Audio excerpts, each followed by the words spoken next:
Hello, everybody. Welcome to a unique, I think, first time pregame edition of the Softy and Hawkblogger podcast. This is Brian Nemhauser at Hawkblogger on Twitter. And as always, I'm joined by Dave Softy Mahler at SoftyKJR on Twitter. You can find him at 950 KJR on your radio dial in the afternoons. What's up, man? I'm anxious. I'm getting ready, man. I know what coaches talk about when they talk about how they hate night games. Especially in college when they play at 7:30, 8 o'clock, and players are sitting around all day long waiting for the game to start. You know, a lot of things can go wrong, whatever. But Sunday night games are fun, and the Hawks are awesome, obviously, on Sunday night. Awesome in prime time, especially at home. But I've been waiting for this game all day long, man. Can't wait to see these guys go, hopefully 5-0 for the first time in our lives. How about that? Man, it would be great. And I mean, this is a team that I think it's an interesting one for the Seahawks to face, right? Like in a lot of ways, you look at the Vikings defense and you're like, Seahawks should have a lot of opportunity there. Holton Hill, talk about inactives for a second, starting cornerback. He's out tonight, inactive. I don't know if that's a healthy scratch or not. He's been playing awful football. Mike Hughes is a guy they're getting back, but Dave, Holton Hill is 6'2". Mike Hughes is 5'10". Yeah. That bodes well for DK Metcalf. So there's a lot of things that seem positive there, but on the other side of the ball, you've got the most explosive offense literally in the NFL in the Vikings going up against the defense that has given up the most explosive passes. So how are you feeling an hour before the game? Well, I think it's going to be a long game. I think it'll be about a 5-hour game tonight for sure. I think it could be rivaling, if you saw the Texas-Oklahoma Red River Showdown yesterday. This could be the NFL version of Oklahoma-Texas tonight on Sunday night. Could be a lot of points scored. And look, I'm with you. You know, you're trying to think of a unique narrative, a unique angle on a game like this. But I think the concern, obviously, for the Hawks is still on the defensive side of the ball, especially with Jamal Adams not being available. Dunbar's back, and that's great. Jordan Brooks ain't going to play. I don't like having him not available. But the Hawks are banged up, man. They're banged up, and they're not that good to begin with in the first place. And they're facing an offense that I think showed last week how good they can be, and they should be better than what they've been overall. You know, Justin Jefferson, the rookie man from LSU. People talk about how the Vikings gave up Stephon Diggs to Buffalo and how Stephon Diggs is killing it right now in Buffalo, which he is. But Justin Jefferson is doing about 90% of what Stephon Diggs is doing right now for about $12 million less per year in Minneapolis. So if you're a Viking fan, I'm not sure you can argue with that. And then you talk about DK Metcalf, Brian. Adam Thielen is one of the best deep ball catchers right now going in the National Football League. So you combine those two guys with Dalvin Cook. They've got as good a weapons as the Hawks have seen so far this year. You know, my concern is, can they get pressure on Kirk Cousins? Because when he's not under pressure, he's an okay quarterback.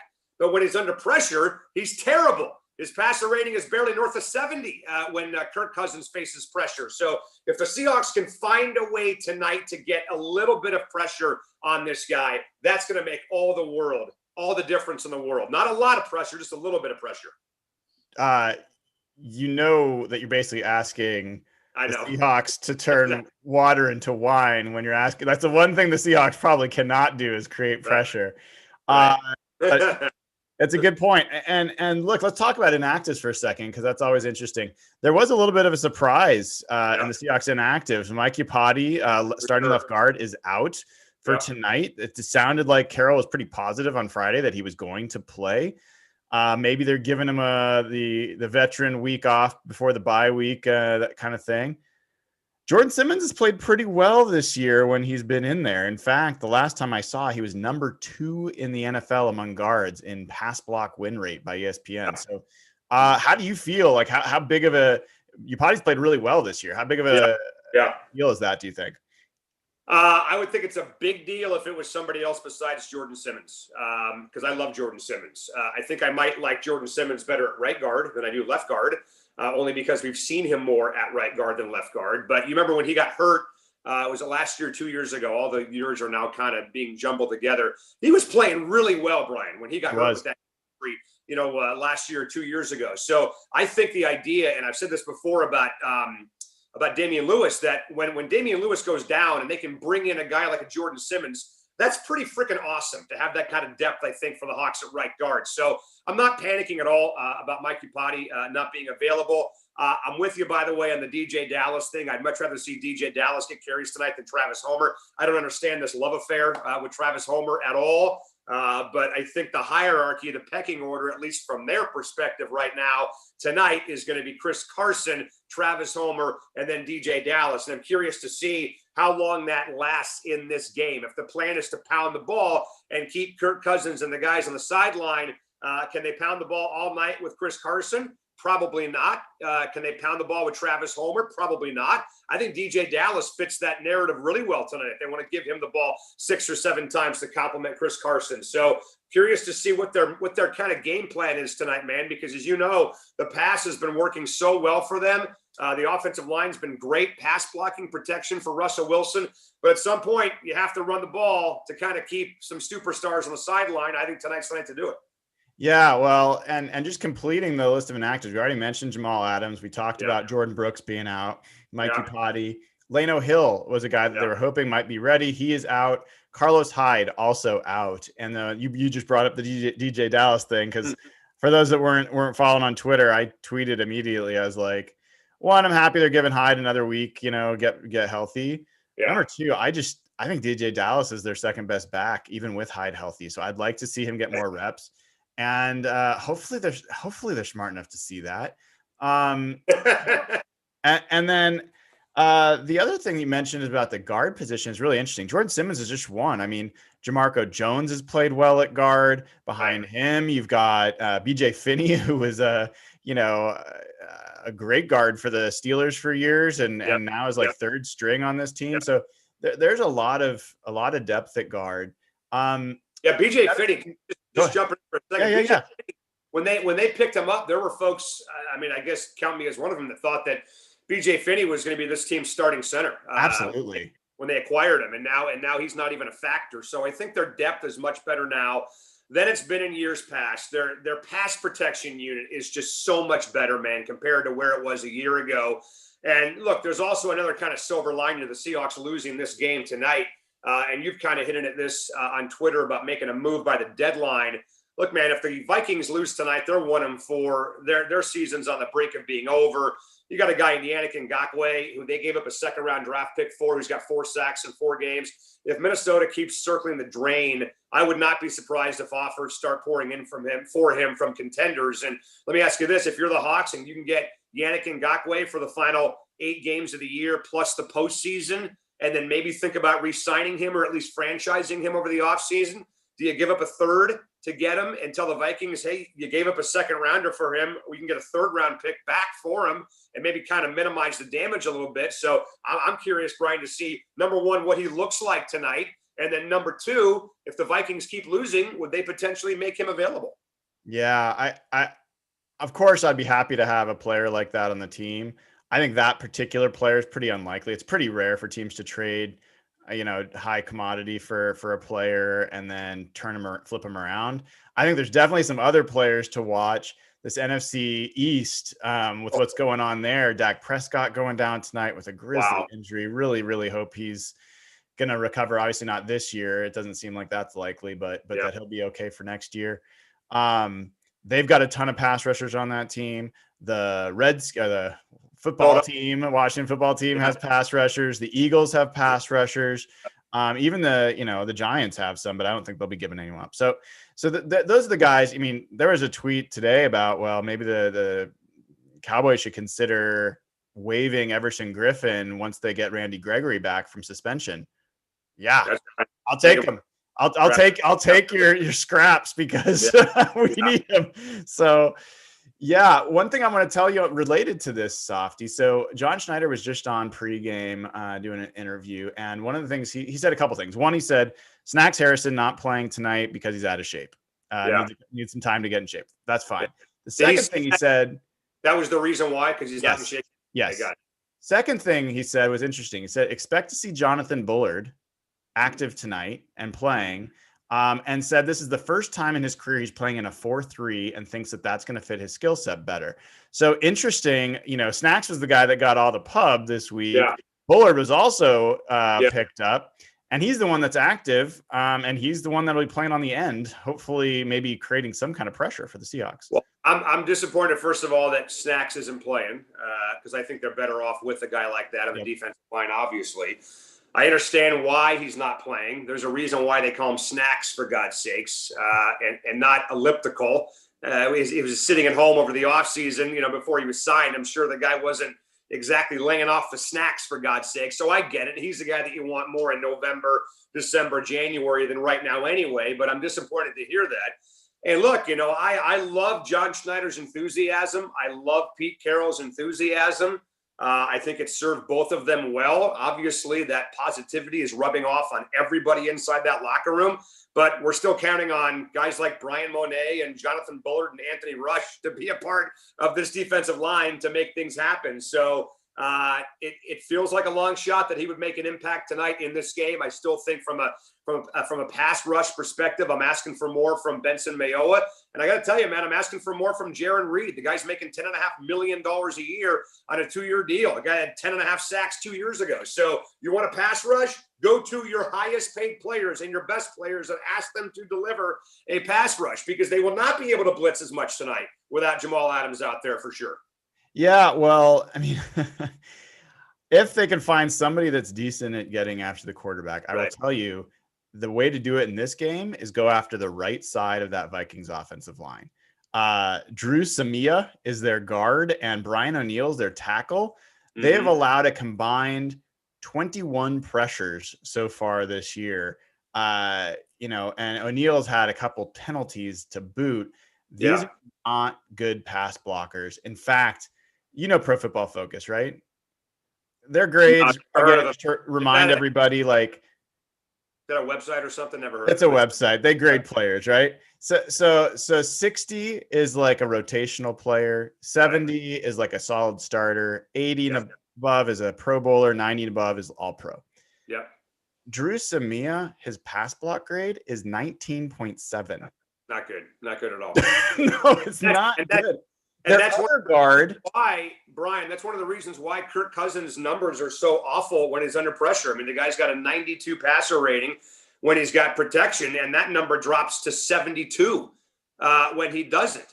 Russell Wilson's way over 100, by the way, in both categories. Russell Wilson don't care if there's pressure, no pressure. He's going to kill you. He's going to burn you. He's going to put a dagger in the back of your neck no matter what. Kirk Cousins totally flips out when he's under pressure. So again, I guess my point is this: if they can't get pressure in a game like tonight against a guy like that, when is it ever going to happen? And maybe you can argue it'll happen when Jamal Adams comes back. Okay, that's fine. And if he does come back and they start getting more consistent pressure, then people will find out and realize how important the guy is. But I just think for Minnesota, they haven't won a football game here in 14 years since 2006. If this is not the night where they win a football game with nobody in the stadium, when the hell are they going to win a game? I think that's right. Wilson is 6-0 all time against these guys, including that win in the playoffs in negative 15 degrees. So I just feel like for the Vikings and for Mike Zimmer and Kirk Cousins, man, every team that comes in here, including the Patriots, including Dallas, including Minnesota, has to look at this as a golden opportunity to do something that not many teams can do, and that's win a game here because there's nobody here. Nobody here. I think there's some folks that are probably underestimating the Vikings because they see a 1-3 team. They see Kirk Cousins. They see Kirk Cousins in prime time not doing well. They see his 6 interceptions. There's a lot of reasons they see Anthony Barr is out. Daniel Hunter is out. But this is a very dangerous team that is coming into this game pretty much knowing if they don't win this, they're going to have a real hard time staying in the race. And so I think the Vikings are going to give the Seahawks everything they can handle. And I think if the Seahawks win this game convincingly, it'll be very impressive because I think this is a tough game to do that. We also know Russell Wilson in the rain, dude, not good generally. So let's hope that he can put that to bed as well. But let's shift gears for a second. I want to talk about, there's some big news that's come out. You know what? Can I? Yeah, go ahead. That because you mentioned the rain. And I got to tell you, this is maybe a little bit of a ridiculous comparison, but I'll make it anyway. I played yesterday in the rain on our golf course, and I had these tailor-made rain gloves on. Yeah. And they were unbelievable. I mean, amazing. Like, I had no problem gripping the golf club for 18 holes the entire day. I don't understand why Russell doesn't wear gloves when he goes out there. If it's wet like it is tonight, I'd like to see the guy put some gloves on. I think he'll be a better quarterback for it. We've seen plenty of quarterbacks wear gloves on both hands when it rains, and I would love to see tonight if that ball gets too slick, because for people that don't know, the NFL football is incredibly slick, very, very slick. Way more slick than a college ball and way more slick than a high school football. So I would love to see Russell. Look, I've got him. I can run him up there. They're in my golf bag right now. But those freaking tailor-made gloves I wore yesterday, Brian, were unbelievable. So why not put gloves on if you're Russell on both hands? Yeah, I think it's a fair point. And who knows if he's tried it and it doesn't work for him or maybe whatever it is. But I'd like to think that he can put that behind him. Hopefully he can. Yeah. I think some of that also is Russell has historically been a pretty dependent on deep balls and throwing deep. And those are harder, certainly in this kind of weather. Sure. Different season, different offense. There's a lot of shorter throws, more check downs. I think passes that should be easier to complete in this kind of weather. So hopefully that helps. Yep. But I want to change gears for a second and talk about some news just around the NFL. We talked about Dak Prescott getting hurt. The Cowboys are, not tearing up the league, but that is a dangerous offense. It's now lost, its quarterback. Yeah. We also, Chandler Jones in the division, Arizona Cardinals out for the year, torn biceps. Huge. That's huge. Seahawks play them after the bye. Chiefs lost Kelechi Osemele, their guard. They lost a game today to the Raiders, which was crazy. But I think the biggest news, Softy, of it all is our friends down in Santa Clara. Can you feel it now? They were all just like waiting for Jimmy Garoppolo to get back. We just need our quarterback and everything will fall into place. Yeah. Got their quarterback tonight or today. Yeah. Did you see how that went for them? Well, they're terrible because their offensive line has gone from really good, I think, to really bad. And let's face it, man, that defense does not look good at all in San Francisco. Why that is, I have no idea. Maybe it's because of Sherman. Maybe it's because of the moves they made over the offseason, losing Buckner, of course, to the Colts, over the offseason. But I just think that we got to pump the brakes a little bit on crowning people, meaning there's a lot of folks, and most of them were down in San Francisco, obviously, that thought that Jimmy Garoppolo was going to be the savior of that franchise. A lot of people thought Robert Saleh was one of the great defensive coordinators in the NFL, and neither one of those two things are turning out to be true as of right now. I think Jimmy Garoppolo's days in San Francisco are going to be numbered, and that actually makes me sad as a Seahawks fan, to be honest with you. I would have loved to have seen Jimmy Garoppolo stick around for a long, long time, but they went out and they invested money and draft capital at wide receiver. They gave George Kittle a fat new contract. And none of that's paying off right now in San Francisco. So I love it, man. All those people out there saying take the high road with San Francisco, screw that. Kick them while they're down. Beat that dead horse to even more death.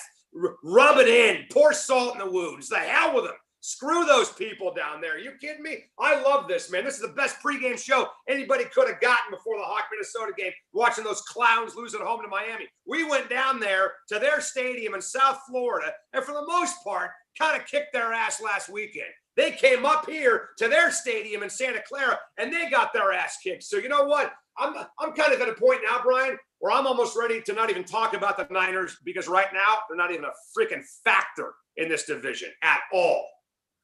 Good. Screw them.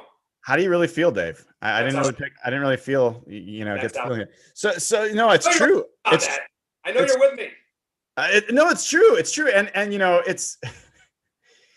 I don't think they can get away from Jimmy Garoppolo for a while. That contract, I don't see how their only option is to go in-house to Beathard or to, what's the other guy's name? Nick Mullins. Mullins. Yeah. So I think they're stuck with him a little bit the way, I remember when the Bears traded for Jay Cutler many years ago from the Broncos, and I was like, good for you, Bears. You just guaranteed you're not winning a Super Bowl for however long he's your quarterback. Like, he's just good enough to make you competitive, but he's just bad enough to never win it all. And I think that's who Jimmy Garoppolo is. So he was awful today. His picks were terrible. They started giving him excuses on the air about his ankle. He couldn't push off. Bullshit. He just was bad. He was really bad. Their only scoring drive, I think, with him in there was him handing the ball off. Yeah. So he's seeing ghosts, man. He's seeing ghosts. I mean, honestly, for as much as we love to bag on Jimmy Garoppolo, I think both of us at times have seen him play better than the way he's playing now. He was certainly better a year ago. So something's happened to that guy with the injury, the superstardom, the pressure, the expectations, whatever. But it just kind of feels like right now for Niner fans who have not won a championship, obviously, since 1994, 26 damn years ago, that their best shot at a title with this group, the current group they've got right now, was last year, and they pissed it away. And I love that. Yeah. I mean, that's the thing. I mean, we made the same mistake ourselves thinking it was going to be, a dynasty for that period of time. It's hard. A lot of stuff, even if you're the most talented team in the NFL, a lot of things have to go right for you to go all the way. And the Niners, man, they're 2-3 now. The only two teams they've beat are the Jets and the Giants. They've lost to the Eagles now. They've lost to the Dolphins now, and they got their asses kicked by the Dolphins. It wasn't close. And I'm kind of curious, like, I don't know where you were on this. I came out of last week's game feeling like the defense for the Seahawks played better. It wasn't great, but I felt like they were better. I don't know if you remember what I told you in the last pod, but what I was looking for is explosive passes. And they'd given up 10 or more in each of the first 3 games. I said I wanted them to get 5 or less. They gave up 8. So it wasn't great, but it was better. And even Trey Flowers kept the plays in front of him before making a tackle. So I don't know. If you look at the way that team played last week against the Dolphins, and now you look what the Dolphins did to the 49ers this week, do you feel a little bit better about the Seahawks defense? I do feel better. I'm not a big believer in transitive properties when it comes to sports because I think everything's different. Atmosphere is different. Situations are different. But it was such a gigantic difference between what the Dolphins offense looked like today and what they looked like last week. It's hard to not compare the two, right? I mean, Miami did not have a touchdown until the 58th minute, whatever it is, of the game last weekend. And they came out and they hammered those guys from the start of their game today with the Niners. So it is hard not to look at that. I will also just say this, as far as the bombs and the deep balls, and I know it's just kind of, beating a dead horse and hammering the same nail over and over again, but the best friend to this secondary when it comes to avoiding deep balls is going to be pressure. Quarterbacks need time. They need time to set their feet. They need time for receivers to get downfield. And this is a football team that right now is on pace for 24 sacks, Brian, which would be the lowest by far of the Pete Carroll era in Seattle. You and I talked all offseason long about going out and getting some help for the defensive line. Look at this. They really didn't do much to help the defensive line, and now they're on pace for maybe their lowest sack total ever in the Carroll era, going back to 2010. So I think if that changes, and I'm hopeful that it will, I would think that your numbers on deep balls would also drop because they are one of the worst teams in the NFL at avoiding deep balls thrown their way, 20 yards or more, 40 yards or more. This has got to stop because right now it's a huge Achilles heel for them. Yeah, well, and one of the guys that's going to be in the spotlight again tonight is Ryan Neal, stepping into the starting lineup. Fourth string safety, right? Jamal Adams, Marquise Blair, Lano Hill, Ryan Neal. Fourth string safety, right?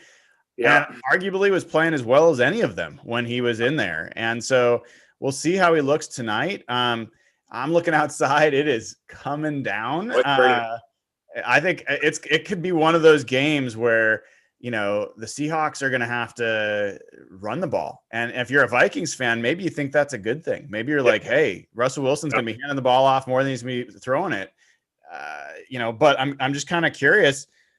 How do you feel about Ryan Neal? Are you coming into this game feeling confident in him, or are you still feeling like, man, that guy could be? Yeah. Well, from my eye, he's the best cover safety they've got on the team.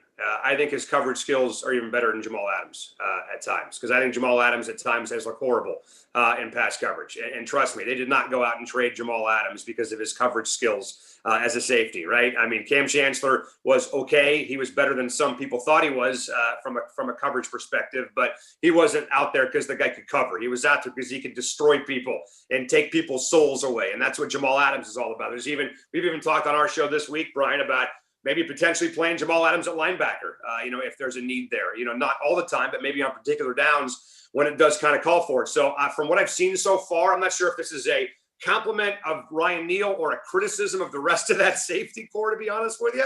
But I think he's the best cover safety you've got on the team, and I'm hoping that continues, obviously. It seems like a lot to ask for him to continue playing that way for a guy that nobody really wanted, 6-7 months ago. So this is even kind of worse as far as the DEFCON level than Super Bowl 40, when you went from Ken Hamlin to Ettrick Pruitt in the Super Bowl, and you got your third string safety in there, and the Steelers are running, right down the middle of the field on you. So I would think they're better than that right now. But this is where coaching comes into play.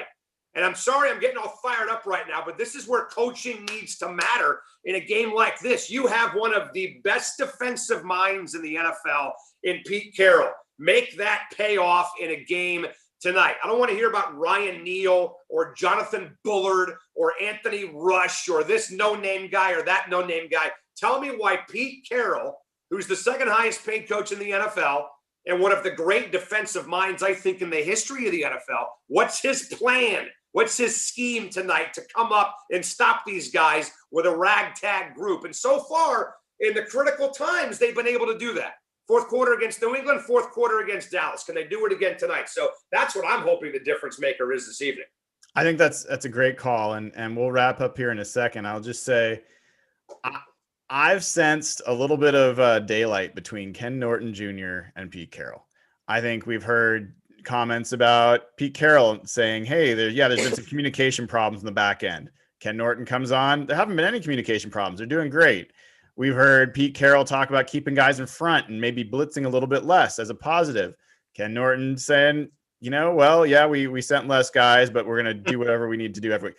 I feel like there's a little bit of tug of war going on there. I think Pete Carroll's got a pretty clear philosophy about wanting to keep guys in front. He has never been a heavy blitz defensive coach. And He also, though, likes to give his coordinators enough leeway to let them call the game. So I think, we saw a couple years ago, Brian Schottenheimer start 2018 by passing a ton, getting sacked a ton. And Pete Carroll stepped in and said, hey, you're going to run the ball more. I think we maybe saw a little bit of that with Ken Norton blitzing a bunch the first couple weeks. Pete Carroll said, okay, enough of that. You're gonna drop back in his zone and you're gonna keep the plays in front of you. I'm really curious to see this week. They've been defending the run well. Can they keep Thielen and Jefferson in front of them? I think that's the game tonight. If they do that, I'm not as worried about Dalvin Cook. He's not going to run for 200 yards. I'm not, I'll knock on wood, but I don't think that's the issue. I think it's going to be how they contain those receivers. So, Softy, before we finish up here, how you feel? What's your you got a prediction for us? Yeah, I feel like a Seahawks win. There's a reason why Vegas made this line so big. It's the biggest line of the weekend at 57, which is gigantic. I think it's a lot of points. I think it'll be under that, but I still think a fairly higher scoring game. I just think the Hawk offense has too many weapons to be held down entirely. I'm not sure if they're going to hang 40 on these guys, but I could see a 28-21 type win for the Hawks tonight. I think Minnesota's offense, again, has too many weapons, and the Hawks are too banged up right now to think about totally controlling them. But, yeah, I think a 28-14 game in the fourth quarter where the Vikings get a late touchdown, maybe make it 28-21. But I think somewhere around there with that under 57 for me coming into play. How about you? Yeah, I'll stick with what I had earlier in the week, which is a 27-24 Hawks. I think it's close. I feel like this is a game that could get away from the Seahawks if they're not on their P's and Q's. I think this is a team that's dangerous enough to steal one from them. But the Hawks are the better team, and they should go to 5-0 this week. So be fun, man. That'd be fun. With that, hey Dave, thank you for joining early here for pregame. This was fun. Everybody, if you haven't already, go over to patreon.com/Hawkblogger, subscribe. I see people already joining into the Slack channel as we speak, new people signing up. And if you haven't already, click subscribe, click the little bell. We're going to have a post-game show as well. So you will see us afterwards with the Real Hawk Talk crew, and we will talk to you then. Until then, go Hawks. Go Hawks. Good luck, everybody.